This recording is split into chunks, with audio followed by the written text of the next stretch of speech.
දකුණු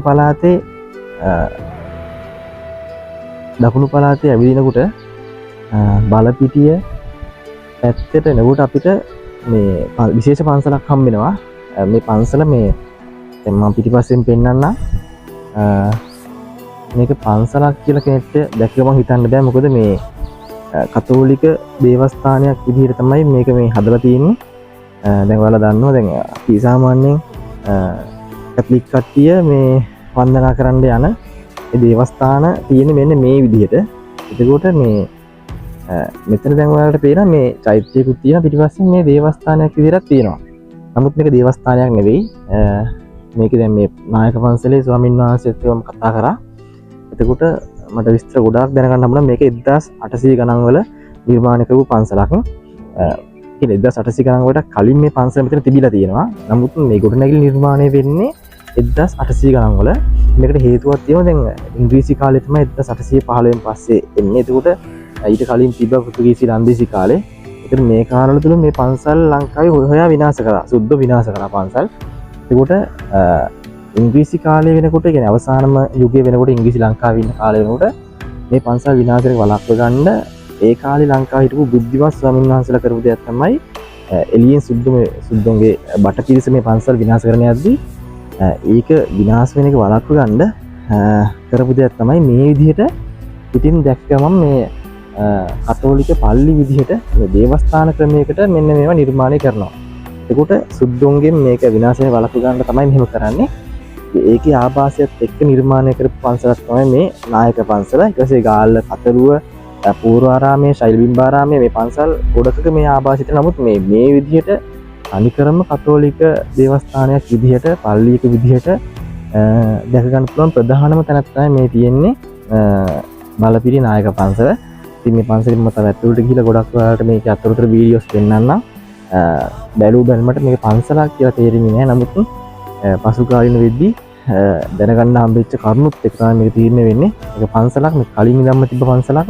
සුද්ධ වෙන්න කලින් නැතිව පන්සලක්. සුද්ධෝගේ මේක විනාශයෙන් වළක්ව ගන්න කරපු උපක්‍රමයක් තමයි මේ තියෙන්නේ. ඔයාලට පිටිපස්සෙන් දෙනවා සහ මේ පැත්තෙන් පේනවා හරි අමුතු කොට නැගිල්ලක්. සුද්ධෝගේ නිකන් බංගලාවක් විදිහට හදපු තැනක් මේක. මේ තමයි පන්සලේ බුද්ධ මන්දිරය. මම මේ වීඩියෝ එක අතරතුර පෙන්නන්නම්. ගොඩක් වටින පන්සලක් සහ මේ ගාල්ල දිස්ත්‍රික්කයේ තියෙන පැරණිම පන්සලක්. ඉතින් මතක් කරනවා පුළුවන් හැමෝම බලන්න එන්න මේ පන්සල. ඒ තරම් වටිනවා. මම ඇතුළට ගිහලා පෙන්නන්නම්. තවත් ගොඩක් විස්තර පෙන්නන්න තියෙන නිසා.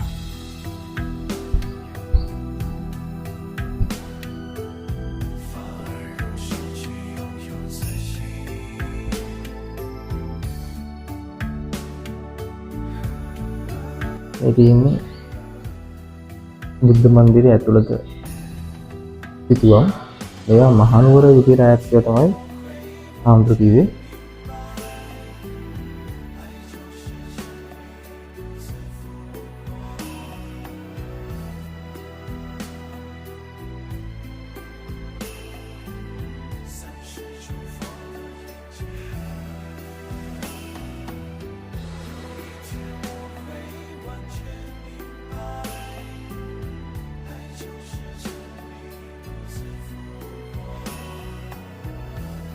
රස්ථානයේ ඇතුළත නම්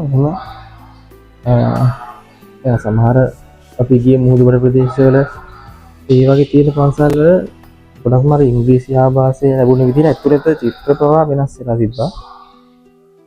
නමුත් මේ බුද්ධ මන්දිරය ඇතුළත නායක පන්සලේ බුද්ධ මන්දිරය ඇතුළත එහෙම දෙයක් පේන්නේ නැහැ.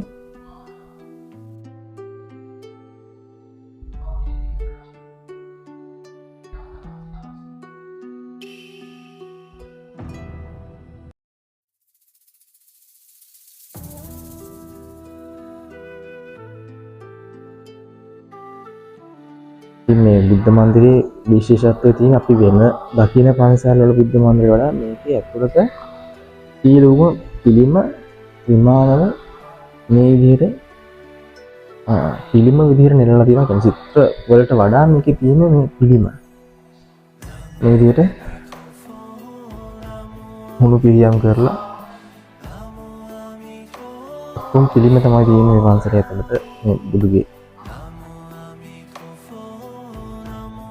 විශේෂම දෙයක් තමයි බුද්ධ මන්දිරය ඇතුළත හතර පැත්තෙන් මේ විදිහට ඔව් 1 2 3යි තුන් පැත්තකින් මේ විදිහට තවත් ඇතුළත මේ කුටි තුනක් විතර හදලා තියෙනවා. මේ කුටි තුනෙත් මේ විදිහට පිළිම තමයි තියෙන්නේ. බුද්ධ චරිතයේ විශේෂ අවස්ථා ගොඩක් මේ විදිහට මේ පිළිම අඹලා නිරූපණය කරලා තියෙනවා. ඒ ටික කියලා බලමු.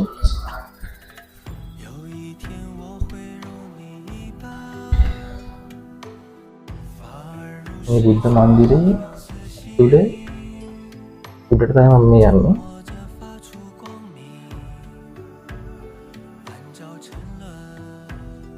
මේ තාමත් 1800 ගණන් වල හදපු ඒ ගොඩනැගිල්ල ඒ විදිහටම උඩට ගියාට පස්සේ මේක බලා ගන්න පුළුවන්. මේ තියෙන්නේ උඩින් බලනකොට තියෙන view එක.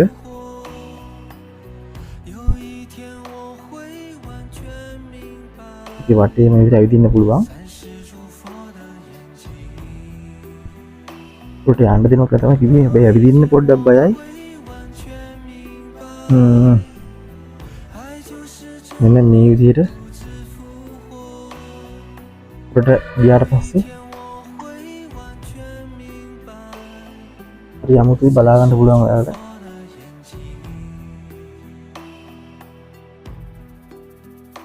මෙන්න ඇතුළත මේ විදිහට බලා ගන්න පුළුවන්. මම දැන් ඉන්නේ බුද්ධ මන්දිරේ උඩම. ආයෙ නම් යන්න බෑ මං හිතන්නේ. ඉතින් එහාට බෑ.